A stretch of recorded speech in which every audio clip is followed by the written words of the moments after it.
Tokyo, Paris, London, Rome. What do all these places have in common? Exactly.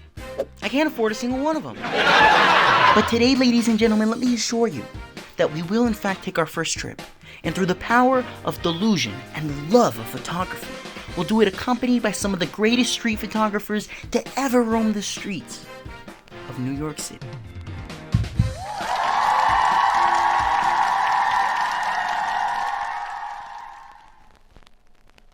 The most important conversations I have are often when I'm away from home.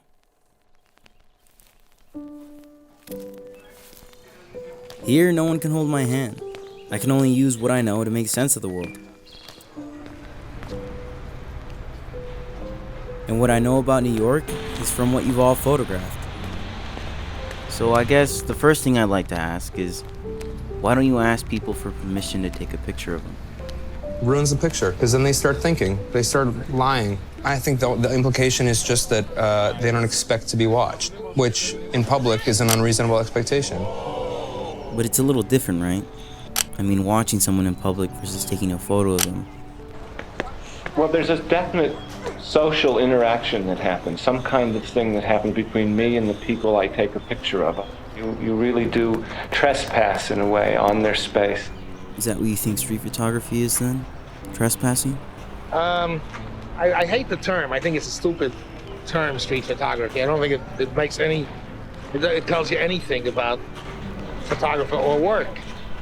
You know, on the subject, I mean, I have a book out called The Animals. Call me the same as zoo photographer. I mean, I don't think it'll make any sense to me, you know? What do you look for in a picture? I try to frame in terms of what I want to include. I don't think about pictures when I'm photographing, I see life. That's all there is, you know, I mean, in my viewfinder, it's not a picture there. You're not a picture. Basically, I'm photographing my own curiosity. What I'm curious about is what I take pictures of. And I don't know what I'm curious about until I get a photograph. They're there, but they're not there. They're in the city, but they're walking through it, not consciously through it, okay? It's almost like a dream. I know what I'm looking for, but it's really hard to define it.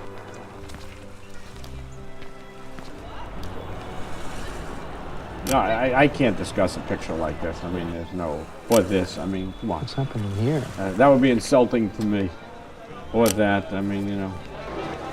This one, neither. What you find out is that you've got feelings about it. You're not sure where those feelings come from. Street tells you every day. Street tells you every day. Street's changing every day. It's changing every day. Because this is one of the phenomenons of our time. It's everything that's good and everything that's bad is right here. Power and its craziness and its beauty and its people. Whoa. This is how it feels to be alive in New York City. That might not be nothing. Next. Oh, this sort of worked. What does shooting the streets do for you? I feel like an active participant in a community. I feel like you know, a little amoeba in a bigger organism. It's all an unbelievable sci-fi brain explosion, and I just try to not miss it, so I pay attention. I really get, you know, and the way I would put it is I get totally out of myself in there. I mean, it's the closest I come to not existing, I think, which is the best, which to me is attractive anyway. But I want people to recognize them, maybe because I want to be recognized, you know, for overcoming all I overcame, okay? So I want to give a voice to these people. You have any advice for me? If you feel that's what you're meant to do and you photograph yourself, I think you're on the right track. Photography is a craft.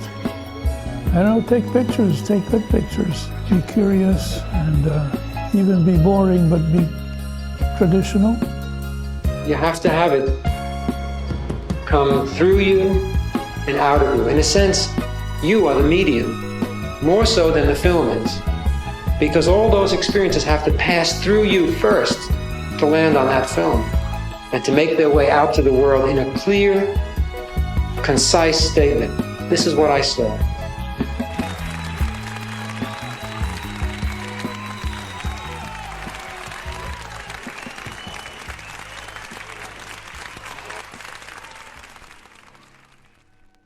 Growing up, I never really did much traveling, so I spent my time admiring New York from the street photos and anything Scorsese made. And when I got there, I thought it'd be difficult to find my own perspective, just because I have this tendency to let the greats tell me what I should think. In reality, it was actually really easy, and that's because New York to me felt like pandemonium. It almost felt unnatural to not photograph it, to not want to capture the people there. And to be honest, the last thing I really thought about was the lack of privacy. I think a lot of that is because when you're there, you get this overwhelming feeling that you are a small fish in a big pond. And although I like that, although there is a little bit of romance to it, I think I'm not ready to take on a city like that. See, I'd love to go back to New York sometime, but I would love to do it as someone. And I don't think that's very ego-induced to say. In fact, I think it's very human. I just think it'd be really nice to be out there in that big city and feel like I'm someone more than just another person on the streets.